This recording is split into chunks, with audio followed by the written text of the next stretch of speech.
అమరావతిలో అంతర్జాతీయ విమానాశ్రయం విషయంలో కొన్ని గ్రామాలు పేర్లు గతంలో చెప్పుకున్నామండి. మనం లచ్చన్న గారి గుడిపూడి అని ఇంకోటని చెప్పుకున్నాం. కానీ ఇప్పుడు పూర్తిగా దిశ మారినట్టుగా తెలుస్తోంది. పెద్దపరిమి పరిసర ప్రాంతాల్లో విమానాశ్రయానికి అనువైన ప్రాంతంగా ఈ విమానాశ్రయానికి సంబంధించిన టెక్నికల్ టీం ఒకటి రిపోర్ట్ ఇచ్చినట్టుగా చెప్తున్నారు. అది ఎంతవరకు వాస్తవం అనేది మనం ఇప్పుడు తెలుసుకుందాం. రాజధాని అమరావతిలోని పెద్దపరిమి చుట్టుపక్కల ప్రాంతాల్లో అంతర్జాతీయ విమానాశ్రయం ఏర్పాటు అంశం పరిశీలనలో ఉన్నట్టు తెలుస్తోంది.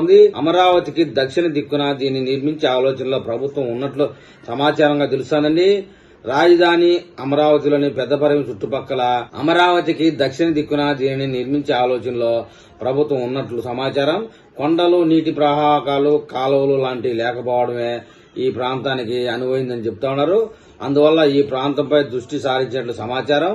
CRDA Amaravati zonal development plan ప్రకారం చూసిన విమానాశ్రయం వంటి వాటికి ఉండవల్లి నుంచి 30 కిలోమీటర్ల దూరంలో ఉన్న పెద్దపరిమి పరిసరాలు అనువుగా ఉంటాయని చెప్తా ఉన్నారు.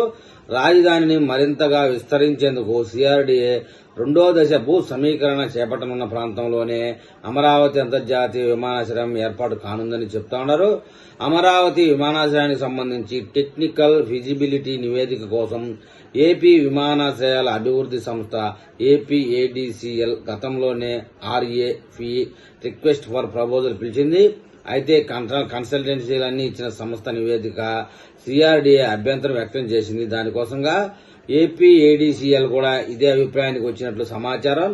దీంతో ఈ రంగంలో నైపుణ్యం కలిగిన సంస్థలకు సాంకేతికత నివేదిక రూపకల్పన బాధ్యతలను అయితే అప్పగించారు. ఈ నివేదిక వస్తే ఎయిర్పోర్ట్ ఎక్కడ ఏర్పాటు చేయాలన్న దానిపై మరింత స్పష్టత వస్తుంది. అమరావతి, గుంటూరు మధ్య విమానాశ్రయం ఏర్పడే అవకాశం ఉందని తెలుస్తా ఉంది. ఎందుకంటే గతంలో ఈ టెక్నికల్ టీం అనేది 4-5 ఏరియాలు పరిశీలించి పెదవి విరిచింది.